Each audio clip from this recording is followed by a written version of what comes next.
Welcome back to Season of the Weeb, the seasonal anime podcast where we review an episode from an anime that's coming out this season. This season, again, we're doing Somali and the Forest Spirit. My name is Kat. And I'm Russell. And welcome back. This episode is episode 5, The Wandering Birds. Yep. Oh, that is what it's called, isn't it? Oh, I thought it was I thought it was the Wandering Bird, but you're right, it is plural. Awesome. Yeah, because there's 2 of them. There are 2 of them.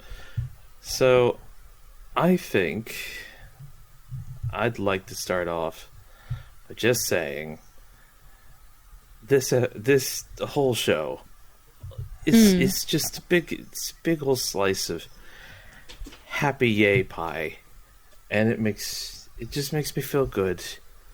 But this episode is such a departure from like the happy yay pie.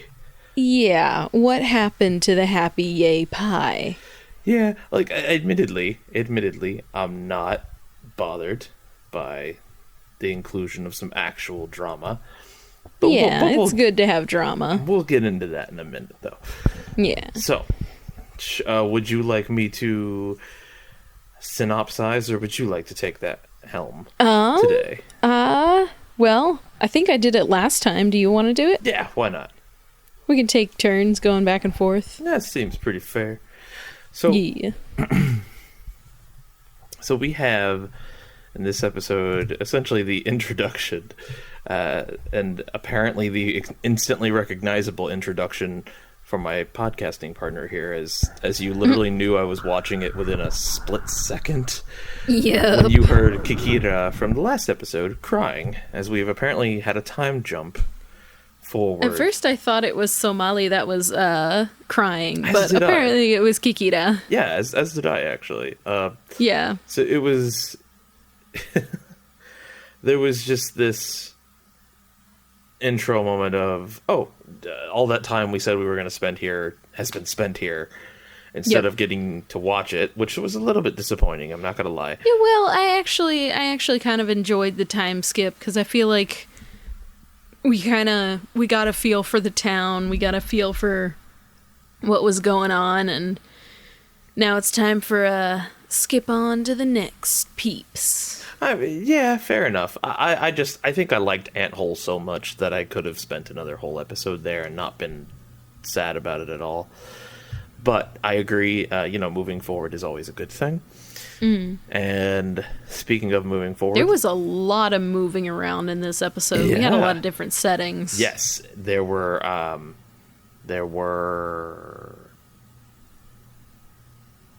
9?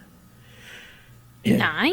It was a lot. It's a lot. When you count, like, them being out on the desert in the first wagon, the town of Anthole, and then the second town of Anthole, the wagon. Yeah, that is 2 different. And then the second time they're in the wagon, the whole new wine town. Yes, Wine Cup, and then, of course, the hotel room in Wine Cup, and the bar in Wine Cup, and just... those are 2 different... All the caves. Oh, yeah, and the caves and the second desert, and... Yep. Yeah, so like 7, 8, 9, somewhere in there. That's a lot. That's a lot of moving around, especially for this anime as we've seen so far. Oh, yes. But I mean, like, they're traveling, so... Exactly. We did see that Papa Gollum saved up enough for them to take a cart ride instead of actually walking across the desert. Yes, which was fabulous. Yeah. And saved poor little Somali's legs, I'm sure. I was thinking, like, as they were in the cart, they would not have been able to make it through the desert without a cart. Like, I don't think it would have been possible. Yeah. Yeah, I think little Somali baby would have cooked. Yeah. So, we kind of get to see a little bit more of Papa Gollum kind of realizing that what his mistake has been in saying, I'll be with you forever, or we'll travel forever with Somali. Mm-hmm.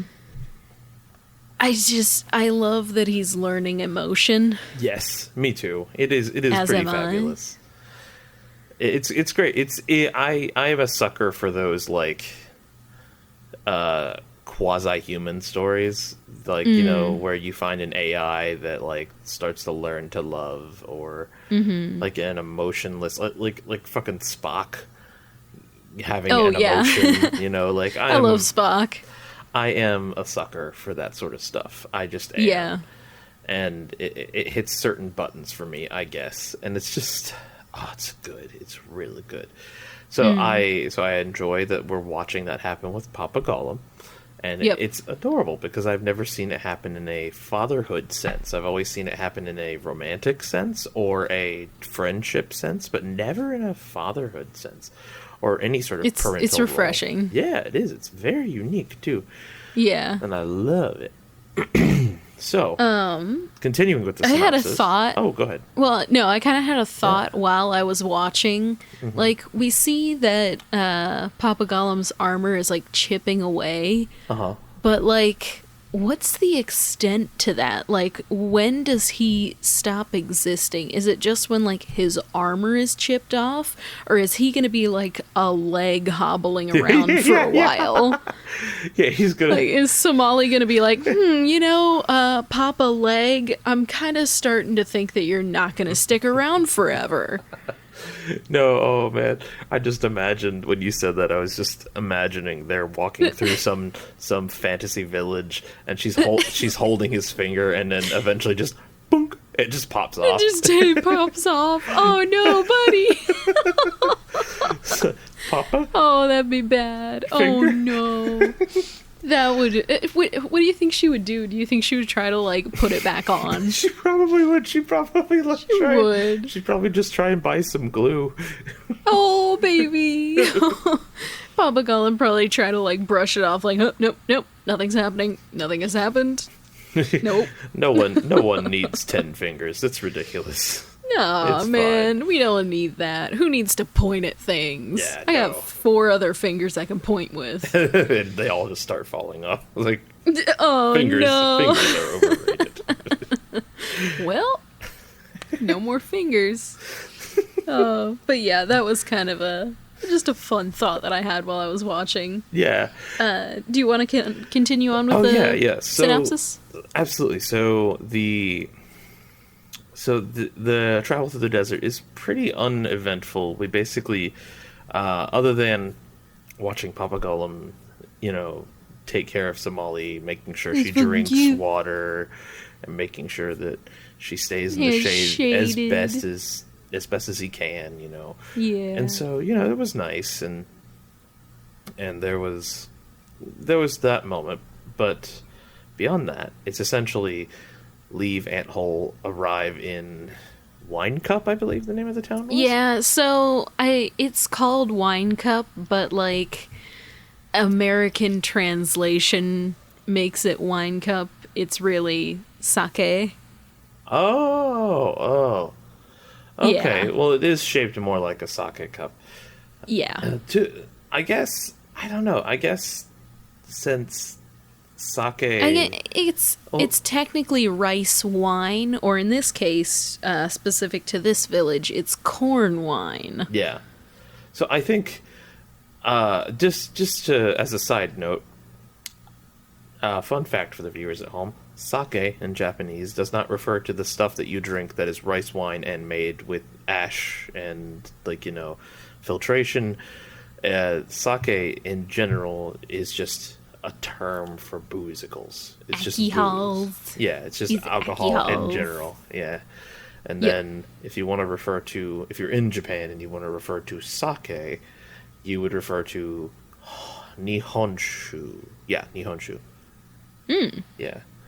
I didn't know that. Yeah, which is basically, that's the rice wine filtered through ashes. That's nihonshu. That's sake. Filtered through ashes? Yeah, and then... Oh, maybe I need to watch how it's made on rice wine, apparently. Well, it's awesome. Like, you can get different ones. Like, you can get cloudy sake, and you can get clean sake, which determines like what kinds of ash content are left in the bottle, whether it's 0 or if they actually left some of the filtrating ashes and stuff in the bottle. I used to used to buy a lot of booze, and so Jeez. I would occasionally buy, some ashy and cloudy, and some clear. And yeah, no, it's they have a very different taste. Now I want to go to a sake tasting. They are fun. They are very fun. Although All right. I think warm sake, personally, I find overrated. But, people talk about it as though it's the best thing since sliced bread. And I don't know. I just can't do warm alcohol. Hot toddy's never been my thing. But regardless, I just can't. Yeah. But anyway, moving on. Yeah, most of our audience probably doesn't even drink, so. That's all right, little ones. You'll get it. You'll get into it. Hopefully, you don't become an alcoholic. And if you do, you're like me, it hangs around for a couple years and now you're bored of it and it makes you feel sick and gives you the shits. On that delightful note on your anus health, I'm going to move forward with the plot. As we enter the town wait, of... hold on. One second. When we got to the new village, I take notes while I watch the episode, right. And I made a note here, and I pulled out the pocket thesaurus. Oh no! So I'm afraid where this is going. The Wine Cup Village, an oasis-like village with deep-suited pools of scintillating water, welcoming travelers like our pair to rest from their hot journey. Oh, Formerly a volcano. The artist formerly known as Caldera. All right, so yeah, I had fun with words. I like having fun with words sometimes. It's very purple prosy. I enjoyed that. So, okay, so... Do we want to talk about the history of why it's called Wine Village? So, yeah, I think it'd be interesting to delve into that. Sure. I think, if I remember correctly... Do you want me to take it? Because I've got it written down. Well, let me see if I can do it from memory. Okay. I believe... It's essentially that when this was still just a caldera, when it was just an extinct volcano, there was like a little band of merchants and travelers that had ended up, traveling into here to gain shelter from what they call dragon twisters in this desert. Dragon twisters. Which we see later. Yes, but to be honest, it's just edgelordy. Sandstorms. It's a very dramatic term for just sandstorms. It's a twister, Auntie. Yeah, exactly. So they hide from the dragon twisters, and they in this big old cauldron. Yeah, and in this caldera, there happens to be a merchant who is a wine peddler, essentially, and they all drank a bunch of their wine. And so, since he was so generous and handed out that wine, they were all like, "Hey, I can give you a little bit of this, give you a little bit of that," and they all had a little banquet together with their supplies and their food. They pooled their resources and they made a little banquet for themselves.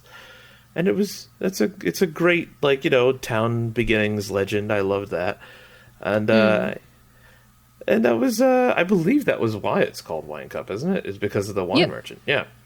Yep, that was it. And then, as we see in the episode, Papa Gollum gets a shot. Yeah, good old shot of sake. He gives a shot. Which is, actually, it's not even sake. It's like, they said it was corn wine, which I just wanted to be like, so you mean it's like really watered down whiskey? Or what are you talking Potentially. I mean, it might be. They said it was really, or at least Somali thought it was going to be really sweet. Yeah. We didn't get to that conclusion, but I want to try some. Can I try some? I would like to try some, or at least I'd like to try some of that corn ice cream. Yeah, the corn ice cream sounds fun. I want corn flavored ice cream. Is like kettle corn. I bet it'll be. I bet it's like sweet corn. If you've ever had that, I bet it's like. I would definitely like that. I'm gonna get me some corn. So, yeah. Do you want to go on, or do you want me to take over? No, absolutely. So the duo stops in. They are greeted with that story as to why it is called Wine Cup, and the tradition, as Papa Gollum is kind of just like slapped in the face with a shot of sake. Not literally, but he's just like, I didn't order booze. Well, why? And they regale him with that story. And Dude. And so they afterwards there's a kind of sort of rude individual. I really don't know how to pin down. She's a Uzoi. tsundere. Yeah, she's a soon for sure. But we were introduced to a harpy character named Uzoi, or Uzoi. Uzoi. Uzoi. Uzo. It's Uzoi. Yes. I'm gonna call her Uzoi. Uzoi. I'm gonna call her Uzoi because that's what my American tongue can do. But she's with a harpy clan. Yes. Ish. So harpy. Yeah, exactly. So this is a harpy who is essentially just eavesdropping on this duo. Well, I don't think she was there to eavesdrop. She was there for the corn. No, she was there for the corn ice cream, but she's been eavesdropping on this duo and is just like, hey, I want that corn ice cream. Not you. And her and Somali kind of get into a little kerfuffle over who gets the ice cream, at which I thought was a very nice touch where Papa Gollum is like, hey, Somali, be nice. This lady wants the ice cream. Let her Calm have the down, ice child. And then they split it. Yeah, and then they just... we find out that they only have one bowl. Right. And that's why they're fighting over it. And then they split it, and everything's all right. Yes. Ish. Yeah, well. So we find out that our harpy lady is, instead of traveling with another member of her clan, she is traveling with a falcohol. Mm-hmm. I did not understand that at all. I didn't know if that was actually a thing in their world. I think or it's a like... pun on alcohol. Well, she said that he was supposed to be like a guardian of hers, and I'm like, I know, right? Kind of guarding, and what's going on here between you two? Yeah, what is going on? As we see later on, this is the first like romantic couple that we have. Well, I think so. So I'm still a little bit unconvinced that it is romantic, instead of it being like perhaps a one inappropriately attached younger person to an older person, because you see. Well, how old is the harpy though? I don't think she's that. We never find out. We never get a confirmation. But we did get a little bit of a saucy scene where she whispers in the ear of Haitora about how she wants to fucking murder our two. Right. Well, hey, it's getting a little bit ahead of ourselves. Yes. Sorry. Anyway, sorry. Yes, her companion, Haitori the Falcohol, which is just, I can't get over how weird that name is. It just sounds like Captain Falcon from Smash Bros. Got really drunk. It sounds like Falcon alcohol. It does. It just sounds. But anyway, aside from making fun of his species, which he's not. Right. We find out that amidst the dinner there is an invitation. Well, so I should rewind a little bit. There, the Falcohol and the Harpy. Sorry, I keep interrupting. You're fine. I'm just. There's actually a lot that happens in this episode, so it's actually difficult to quickly summarize, which is a first for this show. So I'm just not used to it. So Somali and Gollum end up having dinner with as we said, they split the ice cream with the Harpy. The Harpy and their Falcohol companion, while having lunch or dinner or whatever it is, end up talking about how, we're traveling the same direction you are. Maybe you should come with us. Maybe, and the Harpy kind of, apparently uncharacteristically, because it surprises their Falcohol companion, like says, come with us. It's fine. We could use extra hands, and you've got big, strong arms, Mr. Gollum. So how about you help us load and unload our stuff, and we give you free travel. I don't know if you said it or not, but they're looking for medicine. Apparently, Haitora is sick, so they're looking for medicine, and that's why they're traveling. Right. I had not yet mentioned it, but I was going to slide that in at a certain point. But okay. good Sorry a time. about that. No, good a time as any. Good a time as any. Yeah. So we do. I think it is the next scene though that you're talking about with we discover the alcohol, which sounds fucking made up in the first place. we find it's bullshit. This is not a alcohol. It's a human. Hence the harpy gaining. We find out that the reason the harpy has got like a genuine interest in Somali is because, oh yeah, I recognize the scent. Somali smells just like you, a human. And we get that nice big reveal of, like the mask, the sick mask coming off. We find out she is evil. Every villain is lemons. That was my one thought when during that scene I was like, oh, she's not keeping the peace. Every villain is lemons. Yeah. I honestly, I like that we have a semi-villain. Yeah. I would say if anything, she's probably just going to end up being an anti-hero. I think she has doubts. Like she wants. I don't think she's happy about what she's to be doing. Okay again, but she has doubts because you can see like as they're traveling together, she kind of gets a soft spot for Somali. Right. And speaking of, the next thing that we see is their travel together. Essentially, this episode goes by quick, and we go from scenery to scenery to scenery, and it is very, very swift, the plot progression.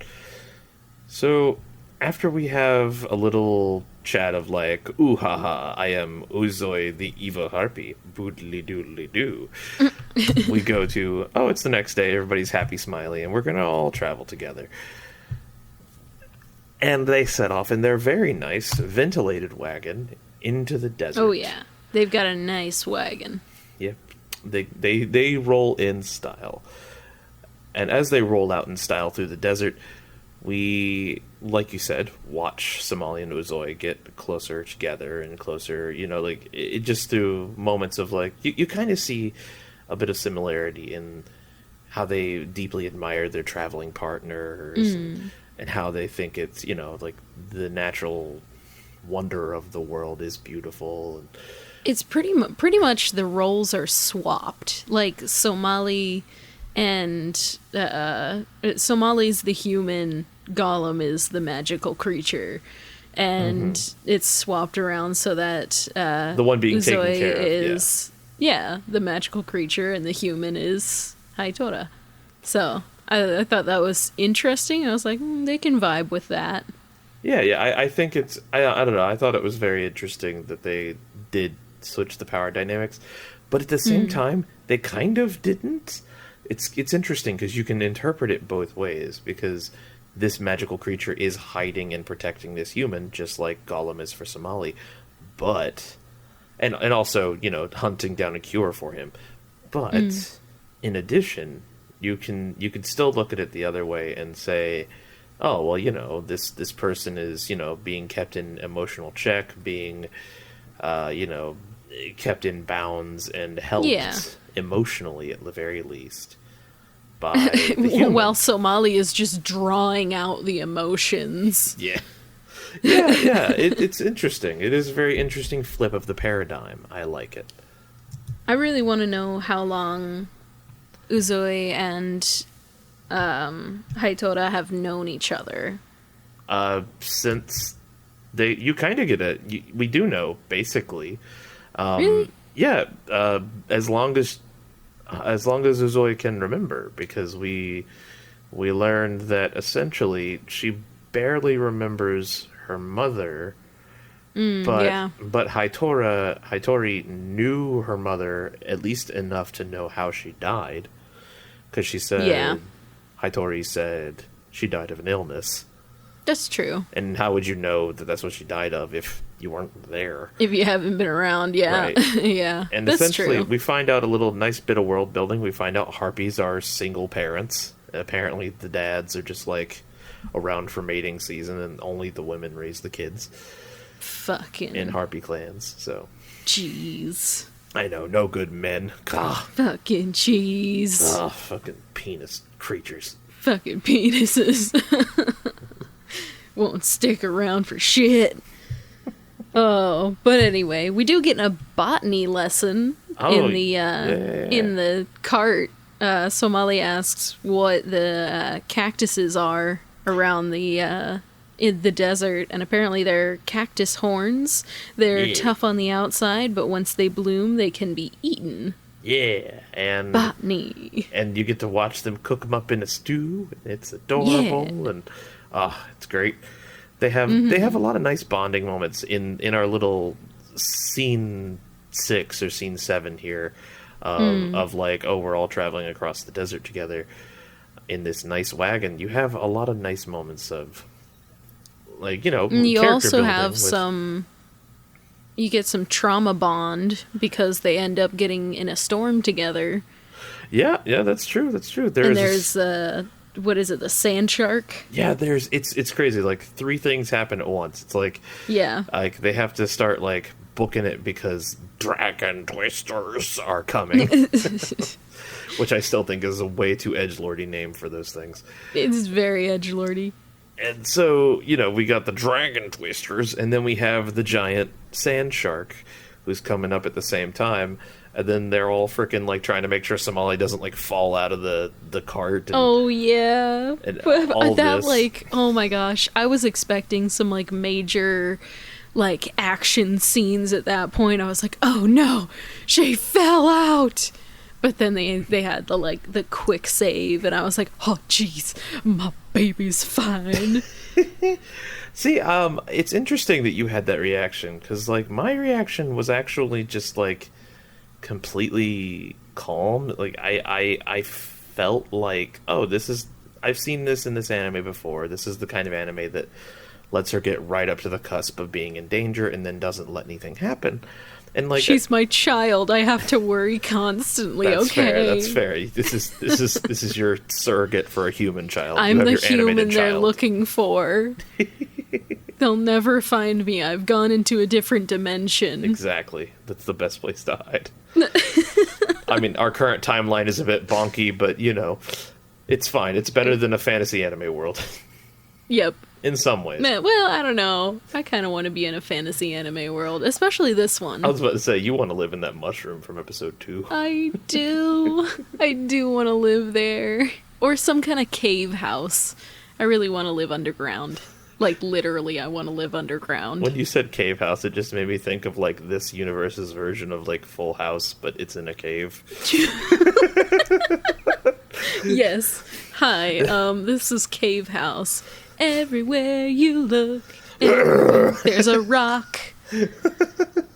I just have this image of, like, it starts being Full House, and then just a giant cave monster comes out and eats everybody.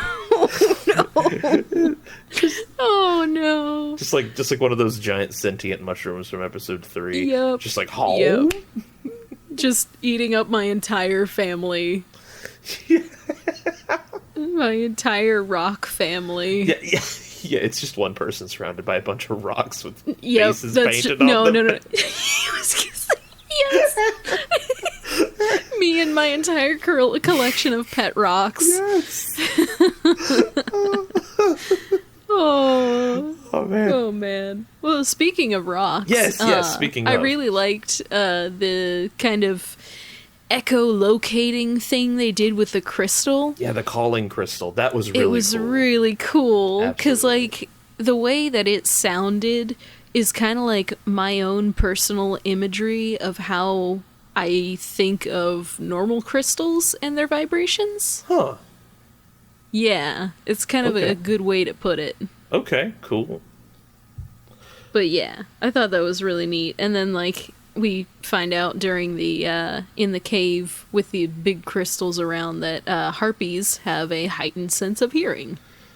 Yeah, absolutely. And I thought for a minute I guess we should explain what we're referring to here are these things that they introduce called a calling crystal. When they're trying to find caves, essentially they pull one of these out and it makes a low resonant hum.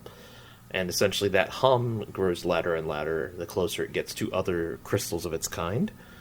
And that's how they find a cave to sleep in. Right. And so as they end up in this cave, we end up, hearing like a moderately loud, but not really loud, buzz of all the crystals. And it sounds kind of nice to human ears, but we learn to harpy ears, gets like annoyingly loud. Which I really thought was going to be a moment for Gollum. I thought they were going to have Gollum be extra smart and extra intuitive and figure out that Mr. Falcohol, who is not yet revealed that he's a human, Yeah, he's a you human. would think with his, like, his, like, eye powers of knowing the combination of it. Maybe he knew, and maybe he was just keeping it quiet. Or maybe, like, he was super trying to keep to his own business. I think it's a thing that he can turn on and off, though. So I think he's just being not rude. Yeah. I mean, it's kind of like Superman's X-ray vision. He doesn't look at your nude body because it's rude. True. Yeah. I guess he just didn't think to do it. Yeah, because he trusted them. Yeah, because why would you be not trusting if you've been done nothing but kindness by a group of people? It would have been nice if he had been the one to be like, yeah, I can totally see that you're human. And like, it would have been interesting. Or maybe he knew and he didn't want them to feel uncomfortable with him being like, hey, you have a fucking human with you. Guess what? Me too. But, like, in doing that, he might be putting Somali in danger. So very true. Maybe there was some self-conflict there. Very true. Very true.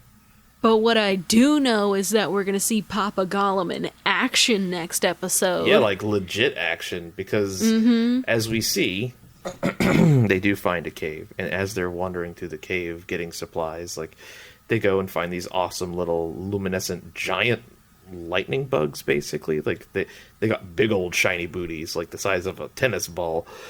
Yeah, and just to clarify, it's just Somali and Uzomai, whatever her name, Uzomi.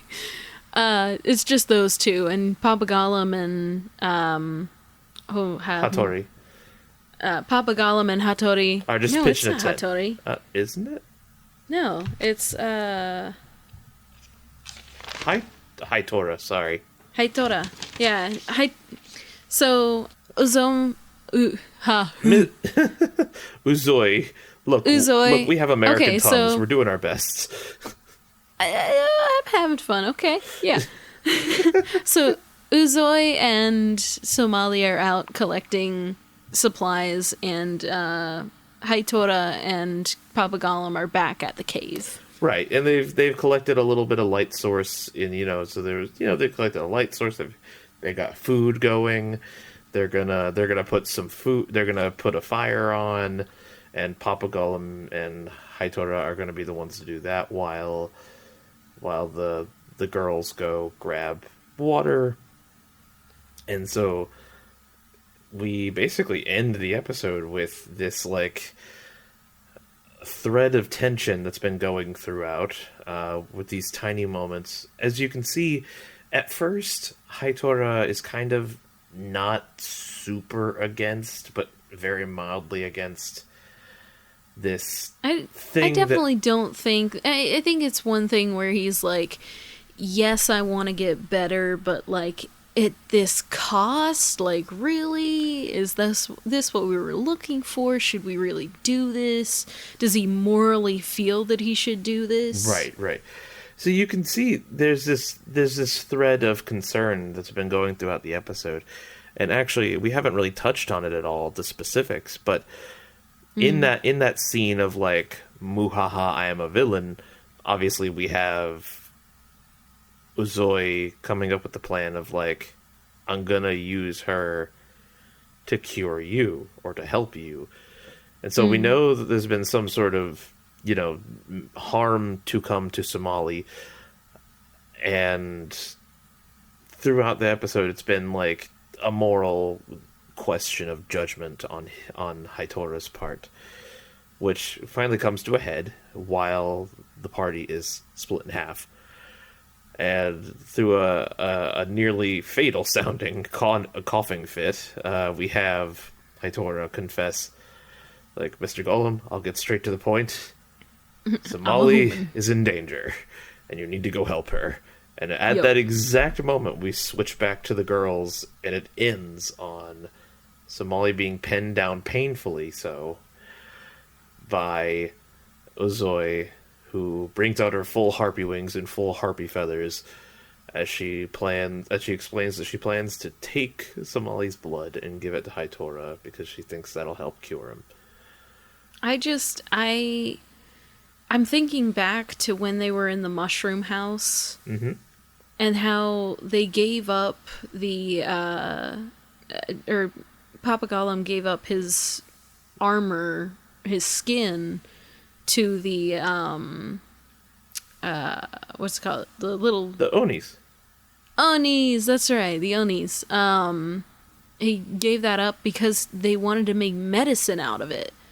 So could they potentially make medicine for Hitora out of Papa Gollum? Like, he would be losing more, but if he lost a little bit of his skin in exchange for Somali staying alive... He would absolutely take that. Yeah, of course. Yeah. I am fascinated. So I'm excited to see what's happening next episode. As am I. And see, like, this is what I like about... Like, so I'm not... So I know you have issues with... fantasy travel, go here, fight this, go here, fight this, go here, fight this, and that's the whole series. I don't have as much of a problem with those shows as long as they know what they are and they stay in the pocket and keep it fun. I don't have as much of a problem with those types of shows. But with this show, I think it's done everything right, and I think it's done it all perfectly because essentially what we have is, yes, this is going to be action. Yes, this probably actually finally will be a fight. But it was built up in the proper way. We have real motivations from our quote-unquote antagonist. We have real concerns on both sides. Hitora is dying. Somali is having her life threatened. And we have two sides of the same coin here, kind of, going at this from perfectly legitimate perspectives, and sometimes in real life it just happens that sometimes a physical altercation will occur.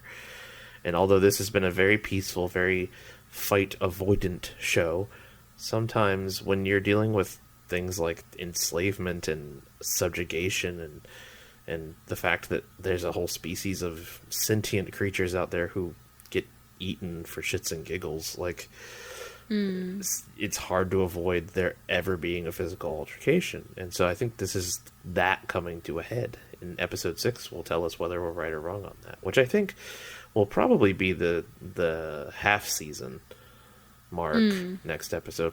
Oh yeah, it is. Probably, yeah. I was thinking about that because I was thinking I was looking at a poster of it and I noticed that, like, we had met all the characters in the poster and I was like, where are we gonna go from here? Yeah, I'm hoping they don't do.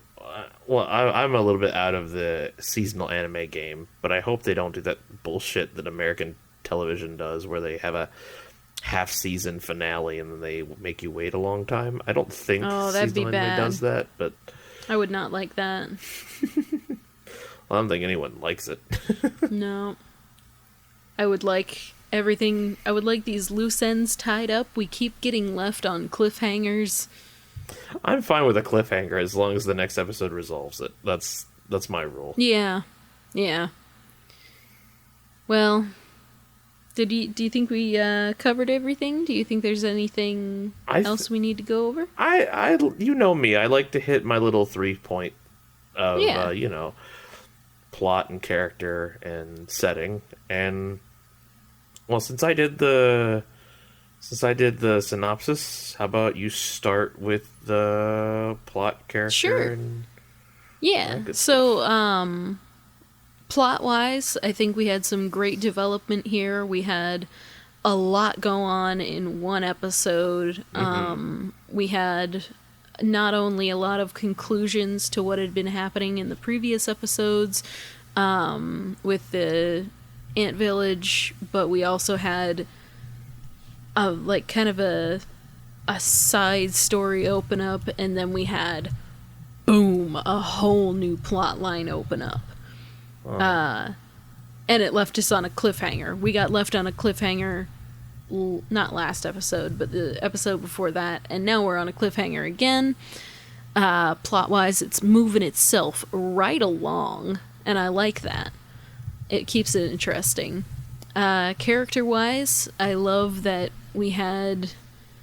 going along with the plot, we had to say goodbye to some characters, which I'm kind of sad, but you know, we got to keep moving. I really like. That's how this episode felt. It was a constant movement. There was no stopping. Like there was lots of progression. Lots of progression. This felt very much like a moving episode. It was very interesting. Yeah, I did really like the Harpy design, like the character design of it. Yeah. Like, I really liked the eyes.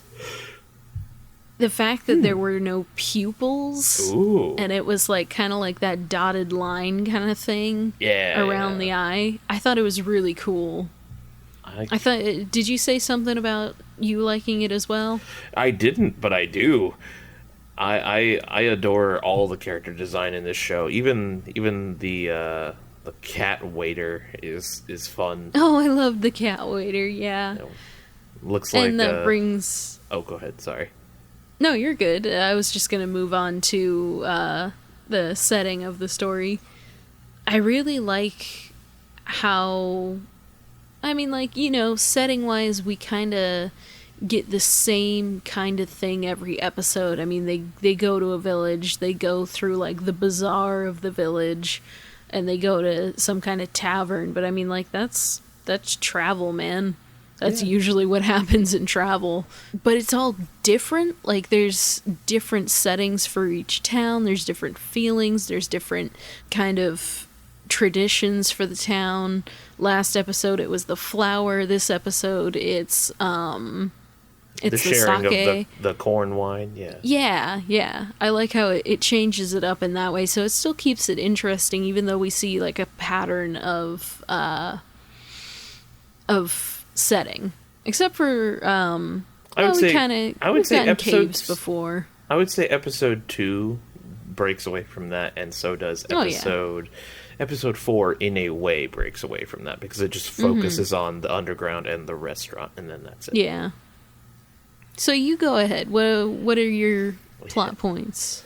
So I think, as far as plot, an incredible, like, I agree with you, an incredible amount of stuff has happened in this episode, and I think that's phenomenal. I mentioned, I think, in our first episode together on this, that I want more to happen, but I was fine waiting. And boy, howdy, am I glad I waited. It is here, and it felt like a perfectly natural progression to get to this point. I will say, I can see an argument where people might say this episode feels like it's rushing towards the mid-season point. In a way, yeah.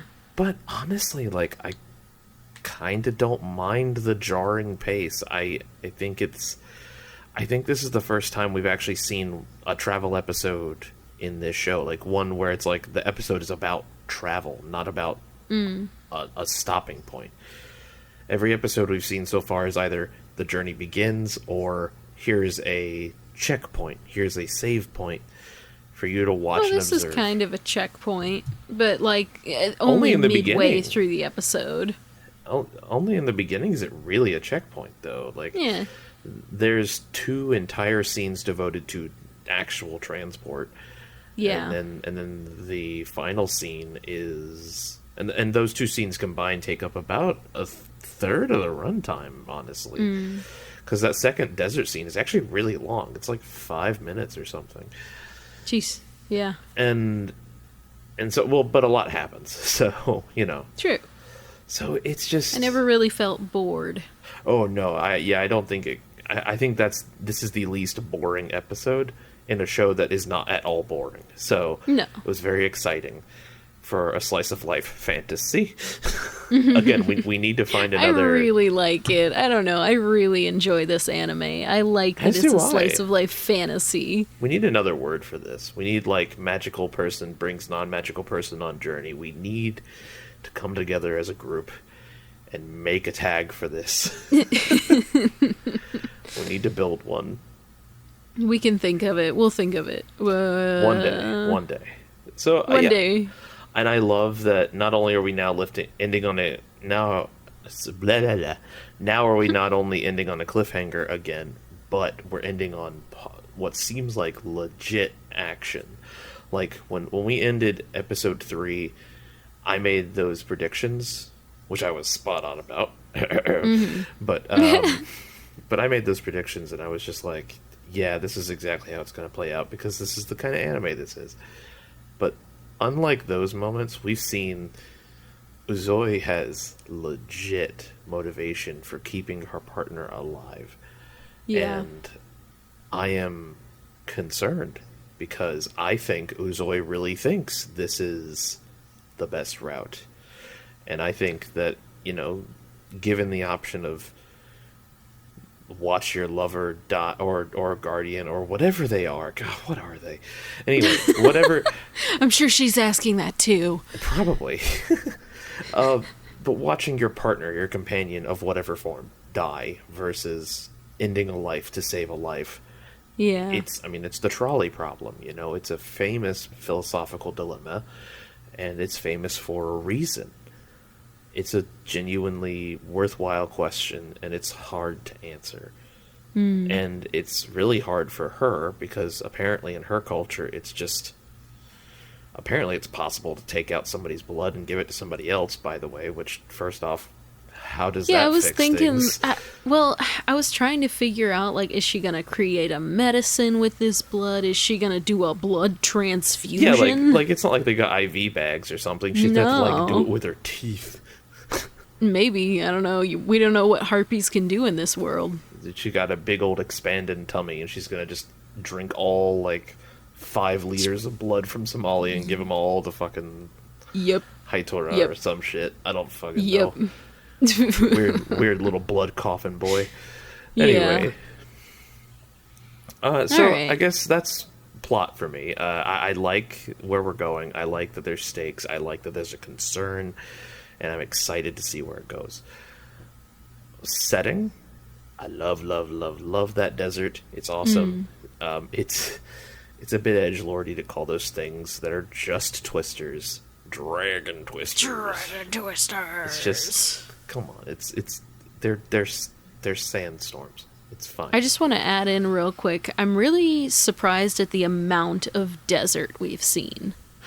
Yeah, I think it's because there's probably some like world building reason, like humans probably did something that dried out the planet or something. Potentially.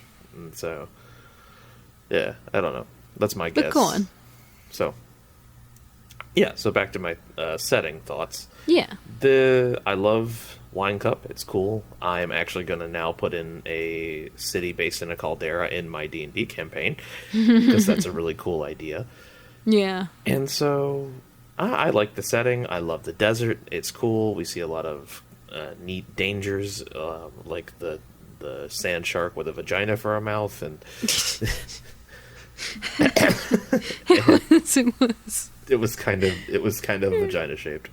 It kind of was. And so, I would like also to point out, I love that they solved that non-violently as well. They just did a flare in its face and it ran away. Yeah, it was kind of that whole thing where, like, if you see a shark and it tries to attack you, just boop it on the nose. Exactly. It was good. I like that. That felt very in this anime for me. That felt very normal for Keep the Somali peace. and Gollum to keep the peace. Exactly. Keep the peace. And so, yeah, so that setting is wonderful. The cave is also beautiful. But whoever does the art for this, they do beautiful dark scenes.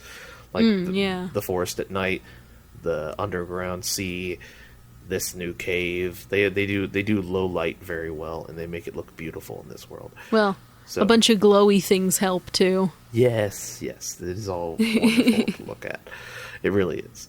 And so that leads me to character, which I'm gonna be honest, I like Uzoi, great addition.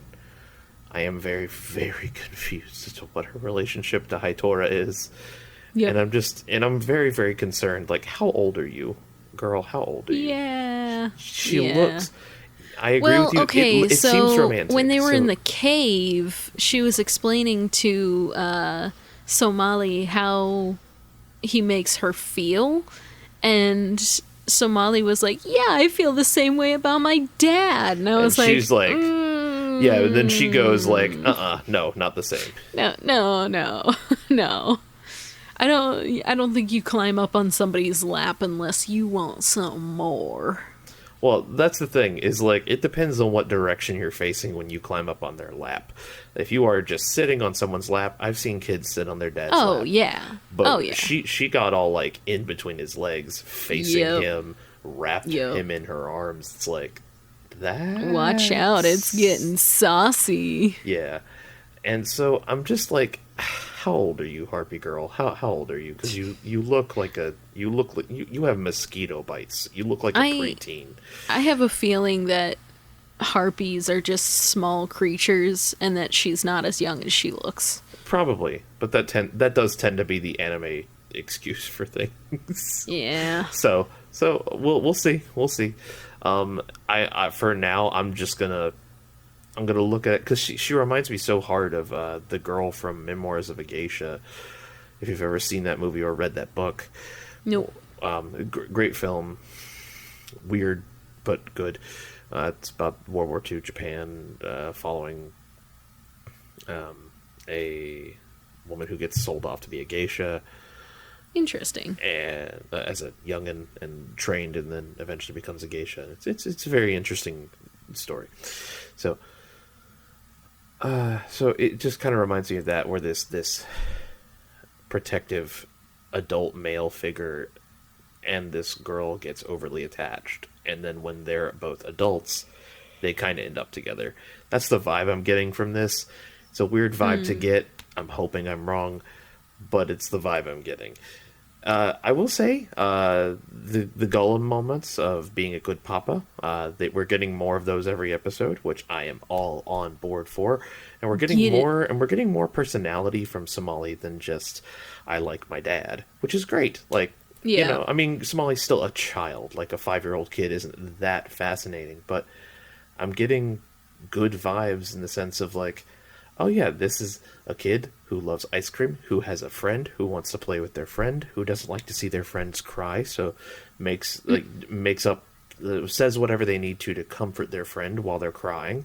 As we saw at the very beginning of this episode. When they left. She was very strong when they left the ant village. Yeah, absolutely, and that's what I mean. You know, it's just like she's very sweet, and so we have a very well-rounded character in our lovely young human heroine. Yep. My problem is with Hitora. We have like zero development other than dying. I feel that way too. Yeah, I feel that way. His whole character arc will be I'm dying. And I feel like I think he's going to die too much. I feel like you can't get too much character development out of him so much because he's a human and they're trying to hide that. Yeah. But also, like, Somali's got backstory and well, not backstory, but like she's got a personality and she's human. Yeah. Undercover. What's your excuse? My concern is that they're just going to have Hitora be, I'm dying, and because I'm dying, you're supposed to care because dying is bad, as opposed to taking the other route where you get invested in him and then you find out he's dying and then you care because you were already invested. You see what I mean? Like the Gollum? Exactly. Yeah. So, I don't know. Maybe Hitora will stick around. Who knows? I kind of hope they do. I kind of hope there's some development, but my prediction is Hitora dies either at the end of the next episode or the beginning of episode 7. That's my prediction. I hope he doesn't, because I feel like if he does stick around, him and Somali can like vibe. I am wondering if there's going to be some sort of like relation there, or if there's going to be some sort of like, I don't know. I'm interested to see where it goes. But yeah, I would say we've pretty solidly covered it. Do you want to any closing thoughts, any predictions, anything like that? I really think that next episode is not going to be as dramatic as anime in previous animes that I've watched would suggest. I think it's going to be more like talking restraint. It down. Yeah, talking it down, kind of not getting too climactic with it, like reason. That's my prediction. Sure, I can see that. And that would be very in keeping with this show. Yeah. I just think because it's the halfway point, my thought is because it's the halfway point, they may actually throw in a real fight. But I'm hoping I'm wrong, kind of. I don't know. I would like to see what the golem can do, though. Just out of curiosity. Yeah, I kind of want to know, but also, I mean, he can identify things, but, like, can he fight? He's really strong. We know that. Yeah, I guess. So, I don't know. I would like to see what he can do. Yeah. We'll find out. Alright. Well, it was good discussing anime with you. Yes, thank you for potting with me, Kat. And thank you, everyone, for listening to our opinions. Yeah, and totally. What did you guys think of the episode? Did you like our new additions? Are you not as bothered by Haitora's lack of character development as we are? Or do you think do you agree with us? Do you think he's kind of a bit lackluster in the character development department so far? Where do you think's going to happen to poor little Somali? Tell us in the comments. Let us know. Give us a comment. Let us... Yep, just... Yep. Let us know what you thought. Yep. We're looking forward to hearing what you have to say. Let us know what you think's going to happen next episode. And yeah. Thanks for hanging out with us. Yeah, and we'll see you next week. See you then. Bye. Bye.